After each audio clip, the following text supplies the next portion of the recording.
శ్రీమాత్రే నమ. జై గురు దత్తాత్రేయ నమ. ఈ వీడియోలో మనం ప్రస్తుతం గురువు యొక్క గమనంలో గురుగ్రహం 2025 సంవత్సరం ఆగస్టు 12వ తారీఖున ఈ గురువు తన సొంత నక్షత్రమైనటువంటి పునర్వసు నక్షత్రం మీదకి ప్రవేశించడం జరిగింది. సుమారుగా 2026 సంవత్సరం జూన్ 18వ తారీఖు వరకు సుమారుగా 310 రోజులు అత్యంత శుభగ్రహమైనటువంటి గురువు ఈ పునర్వసు నక్షత్రం మీద సంచరించడం జరుగుతుంది. ఈ సంచరించడంలో నవంబర్ 12వ తారీఖు నుంచి అంటే 2025 నవంబర్ 12 నుంచి 11వ తారీఖు మార్చి 2026 వరకు కూడా గురుగ్రహం వక్రగమనం పొందడం జరుగుతూ ఉంటుంది. అంటే గురువు మామూలు కన్నా వక్రగమనంలో ఉన్నప్పుడు అత్యంత శుభ ఫలితాలు ఇవ్వడం జరుగుతూ ఉంటుంది. సో మళ్ళా మనకి ఇదే గురువు అక్టోబర్ 18వ తారీఖు నుంచి డిసెంబర్ 5వ తారీఖు వరకు అంటే ఇంతంతా 2025 సంవత్సరం అక్టోబర్ 18 నుంచి డిసెంబర్ 5 వరకు కూడా గురువు కర్కాటక రాశిలో సంచరించడం జరుగుతూ ఉంటుంది. అంటే అక్టోబర్ 18న కర్కాటకంలో ప్రవేశించిన గురువు నవంబర్ 12వ తారీఖున వక్రగమనం పొంది తిరిగి మళ్ళా మిథున రాశిలోకి ప్రవేశించడం జరుగుతుంది. సుమారుగా ఒక 50 రోజుల పాటు ఈ గురువు కర్కాటక రాశిలో తన ఉచ్చక్షేత్రంలో అత్యంత బలవంతుడై సంచరించడం జరుగుతూ ఉంటుంది. అంటే మొత్తం మీద పునర్వసు నక్షత్రంలోనే ఇదంతా జరుగుతుంది. పునర్వసు నక్షత్రం 3 పాదాలు మిథున రాశి యందు, ఒక పాదం కర్కాటక రాశి యందు సంచరించడం జరుగుతూ ఉంటుంది. ఈ కారణం వల్ల ఏంటంటే గురువు ఈ సమయంలో మీకు కర్కాటకంలో గురువు ఉచ్చ పొందడం జరుగుతూ ఉంటుంది. ఏదైనా ఒక గ్రహం ఉచ్చక్షేత్రానికి వెళ్తున్నప్పుడు అత్యంత బలం పుంజుకొని తన యొక్క శుభ ఫలితాల్ని వివిధ రాశుల వారికి, గురుదశ జరుగుతున్న వాళ్ళకి, గురువు యొక్క అంతర్దశ జరుగుతున్న వాళ్ళకి అనుకూలంగా ఇవ్వడం జరుగుతూ ఉంటుంది. సో అయితే ఇప్పుడు ఈ గురుగ్రహ ప్రభావం ఏ రాశి వారి మీద ఏ విధంగా ఉంటుందో తెలుసుకునే ముందుగా ఇక్కడ చిన్న మళ్ళీ లాజిక్ ఒకటి ఉందన్నమాట. ఈ ప్రస్తుతం ఈ రాహుగ్రహం గురువు యొక్క నక్షత్రం అయినటువంటి పూర్వభాద్ర నక్షత్రంలో సంచరించడం జరుగుతుంది.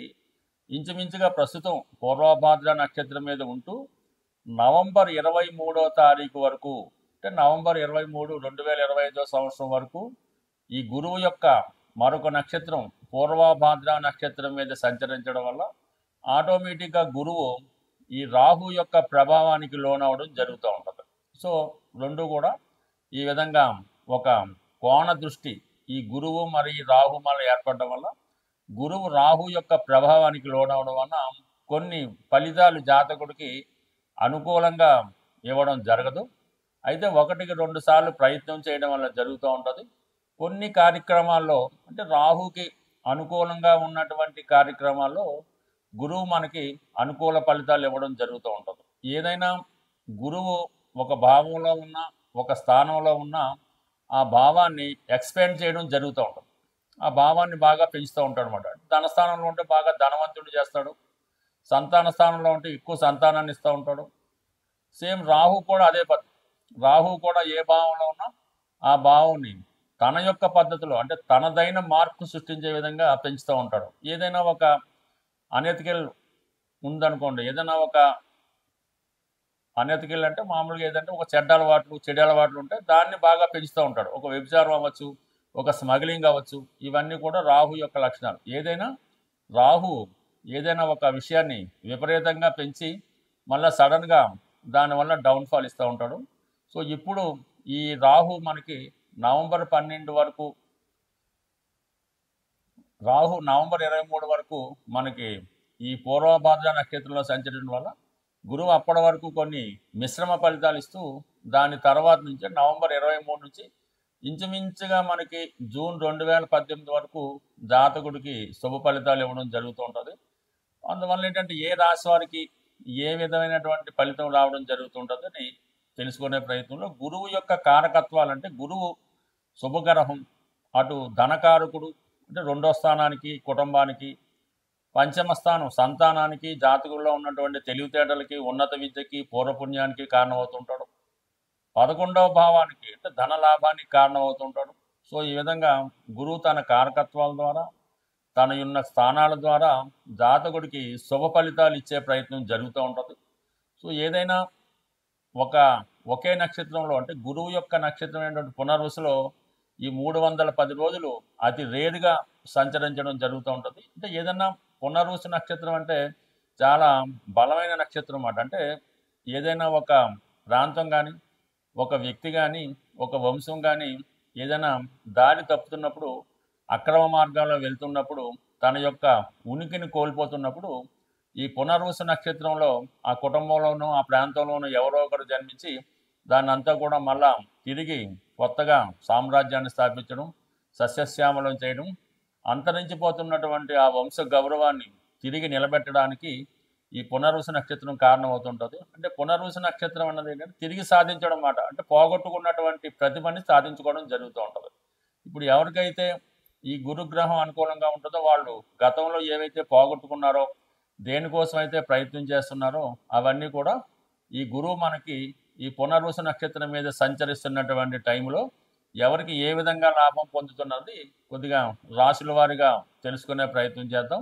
సో ఏదైనా ఈ డేట్లు ఇవన్నీ కూడా 1-2 సార్లు మీరు విని జాగ్రత్తగా గమనిస్తే అటు జ్యోతిష విద్యార్థులకి, జ్యోతిషంలో కొత్తగా ప్రవేశిస్తున్న వారికి, అలాగే మంచి ప్రయత్నాలు చేద్దామని ఎదురు చూస్తున్న వాళ్ళకి కూడా ఈ యొక్క వీడియో మీకు బాగా ఉపయోగపడుతుందని ఆశిస్తూ కొద్దిగా డీటెయిల్గా, కొద్దిగా పెద్ద వీడియో అయినా డీటెయిల్గా చెప్పడం జరిగింది.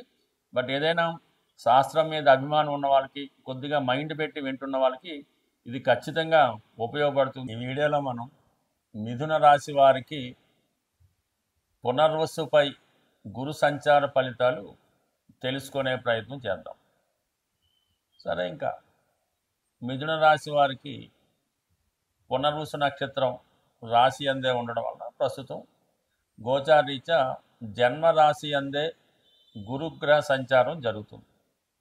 జన్మరాశిలో సంచరించే ప్రయత్నంలో మరి 3 నక్షత్రాలు ఉంటాయి మిథున రాశిలో. అది మృగశిర, ఆరుద్ర, అలాగే పునర్వసు.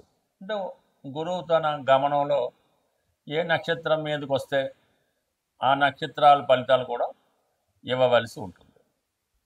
ఇప్పుడు ఈ పునర్వసు నక్షత్రం మీద చాలా లాంగ్ టర్మ్, సుమారుగా 310 రోజులు ఒకే నక్షత్రం మీద సంచరించడం, అదే నక్షత్రం మీద వక్రించడం, ఇవన్నీ కూడా ఈ మిథున రాశి వారికి ఈ పునర్వసు నక్షత్రం యాక్టివేట్ అవ్వడం వల్ల చాలా శుభ ఫలితాలు పొందడం జరుగుతూ ఉంటుంది. ఎస్పెషల్లీ పునర్వసు నక్షత్రంలో జన్మించిన వారికి ఇంకా అత్యంత శుభ ఫలితాలు పొందడం కారణమవుతుంటుంది. అంటే జన్మ నక్షత్రం మీద గురు సంచారం జరుగుతున్నప్పుడు జాతకుడికి ముందుగా ఆరోగ్యం, అలాగే ఐశ్వర్యం, అలాగే మంచి నడవడిక, మంచి ఆలోచనలు, మంచి అలవాట్లు రావడం జరుగుతూ ఉంటుంది. పునర్వసు అంటేనే మనకి జీవితంలో ఏదైనా ఒక కుటుంబం మంచి స్థాయిలో ఉండి ఆ కుటుంబం డౌన్ఫాల్లోకి వెళ్తున్నప్పుడు ఆ కుటుంబంలో మళ్ళీ ఎవరో ఒకరు ఈ పునర్వసు నక్షత్రంలో జన్మించి ఆ కుటుంబాన్ని మళ్ళా పైకి తీసుకొచ్చి మంచి పేరు రావడం, ఆ కుటుంబ సభ్యుల్ని కూడా ఆర్థిక పరంగా వాళ్ళని పుష్టిగా చేయడం అన్నది జరుగుతూ ఉంటుంది. సో ఈ కారణం వల్ల ఈ రాశి వారికి కంపల్సరీగా వారిని వారు సంస్కరించుకుంటూ, వారి కుటుంబాన్ని డెవలప్ చేసుకుంటూ కూడా మరి ఇటువంటి మంచి ఫలితాలు ఈ రాశివారు ఈ సమయంలో పొందడం జరుగుతూ ఉంటుంది. ఎప్పుడు మంచి ఆలోచనలు, మంచి చేయాలనే ప్రయత్నం చేస్తున్నప్పుడు గురువు ఎప్పుడు కూడా సహకరిస్తుంటాడు. గురువు ఉన్న భావాన్ని ఎక్స్పెండ్ చేస్తాడు కాబట్టి కంపల్సరీగా, ఎస్పెషల్లీ కొందరు ఈ మిథున రాశిలో జన్మించిన వారు స్త్రీలైతే ముఖ్యంగా బాగా పుష్టిగా, లావుగా తయారయ్యే అవకాశాలు ఉంటాయి. ఎక్కువగా తీపి పదార్థాల మీద వ్యామోహం పెంచుకుంటూ ఉంటారు. ఇది కామన్గా ఒక సింబాలిక్ మాట. అయితే ఇప్పుడు ఎక్కువగా గురువు యొక్క సొంత క్షేత్రాలు సప్తమం, దశమం, ఈ 2 భావ ఫలితాలు మీకు ఎక్కువగా యాక్టివేట్ అవ్వడం జరుగుతూ ఉంటుంది. ముందుగా సప్తమం అంటే విదేశ ప్రయత్నాలు, భార్య, వ్యాపార పార్ట్నర్సు ఇవన్నీ చెప్తూ ఉంటాయి. సో ఇప్పుడు మీ యొక్క జీవిత భాగస్వామి యొక్క అభివృద్ధి, అలాగే వివాహం కాని వారికి వివాహ ప్రయత్నాలు ఫలించడం, కొత్తగా పరిచయం వాళ్ళు మీకు చాలా ప్యారలల్గా మీతో స్నేహం చేయడం, ఇవన్నీ జరుగుతూ ఉంటాయి. ఎస్పెషల్లీ దశమభావం అంటే ఉద్యోగ ప్రయత్నాలు ఫలిస్తాయి. ఎవరైతే కొత్తగా ఉద్యోగ ప్రయత్నం చేస్తున్నారో వాళ్ళు ఫలిస్తుంది. ఎస్పెషల్ ప్రస్తుతం మీనరాశిలో శని సంచరిస్తున్నాడు. ఇంచుమించుగా మీకు శని కూడా మంచి ఫలితాలు ఇవ్వాల్సి ఉంటుంది అన్నమాట. వక్రించి ఉండడం వల్ల మొత్తం మీద అయితేనే ఉద్యోగ ప్రయత్నాలు ఫలిస్తాయి. ఉద్యోగంలో మారాలనే మీ అభిలాష కూడా చాలా వరకు నెరవేరే అవకాశం ఉంటుంది. సో ఇవన్నీ పక్కన పెడితే రాశిలో ఉన్నటువంటి గురువు 1, 5, 9 భావాలు యాక్టివేట్ చేస్తారు. అంటే 5వ భావం అంటే పూర్వపుణ్యం కలిసి రావడం వల్ల పిల్లల యొక్క అభివృద్ధి మీకు చాలా హ్యాపీగా ఉంటుంది. సంతానం ఆశించే దంపతులకి అంటే 310 రోజులు టైం ఉంటుంది కాబట్టి ఎవరైతే సంతానం కొరకు ప్రయత్నం చేస్తున్నారో వారు చేస్తున్నటువంటి వ్రతాలు, పూజలు, నోముల వల్ల అయితేనే ఈయన మొక్కులు అలాంటివి ఏమైనా ఉంటే తీర్చుకోవడం వల్ల కూడా సంతానం కలిగే అవకాశం ఉంది. గురువు ఎప్పుడు కూడా దైవం ఇచ్చిన ఫలితాన్ని అతను అమలు చేస్తూ ఉంటాడు.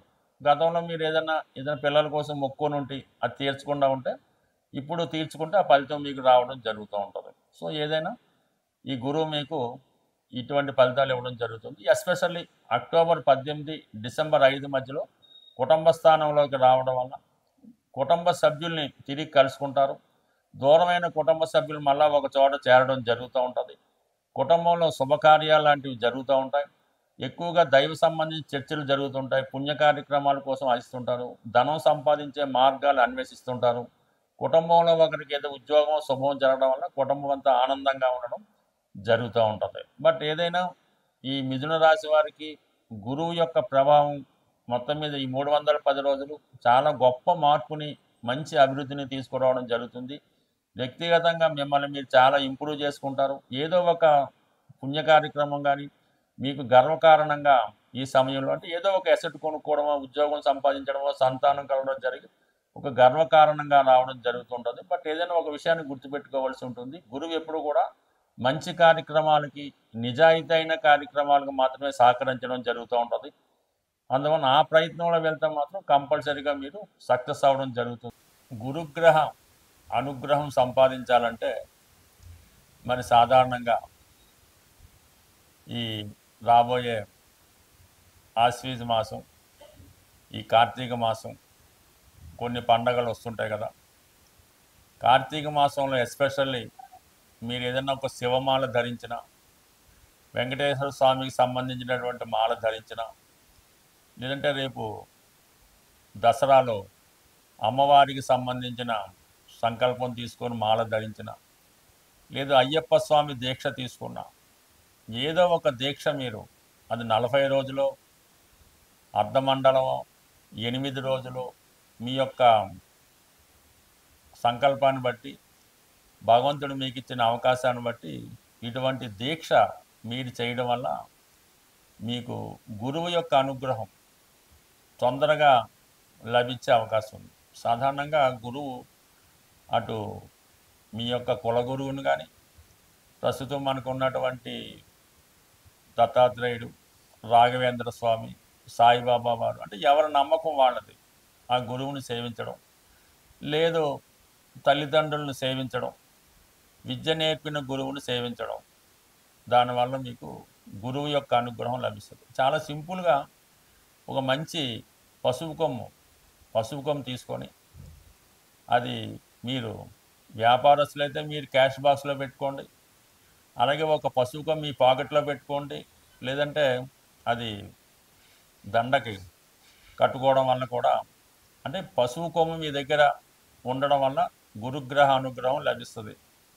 అదే గురువారం రోజు దైవాన్ని పూజించడం అంటే గురువారానికి గురువు అధిపతి అవుతుంటాడు.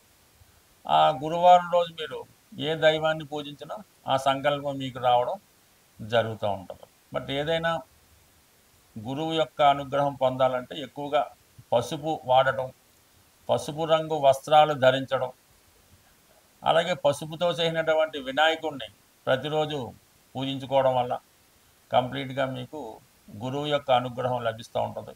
లేదు నవగ్రహాల్లో ఉన్నటువంటి గురువు యొక్క స్తోత్రాన్ని పారాయణం చేయడం వల్ల అనేక కారణాలు చాలా సింపుల్గా కూడా మీరు గురువు యొక్క అనుగ్రహం పొందవచ్చు.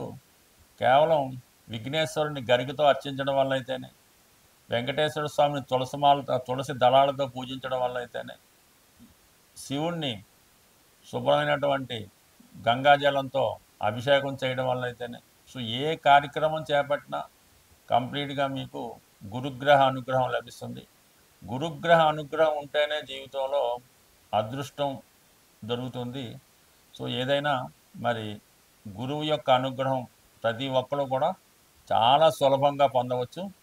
మీరు పెద్ద కష్టపడకుండా సులభంగా మన గురువులు చెప్తున్నటువంటి, అంటే చాగంటి కోటేశ్వరరావు గారు, సామవేదం షణ్ముఖ శర్మ గారు, వారు చెప్పినటువంటి ప్రసంగాలు విన్నా కూడా గురుగ్రహ అనుగ్రహం తప్పక లభిస్తుంది. స్వస్తి.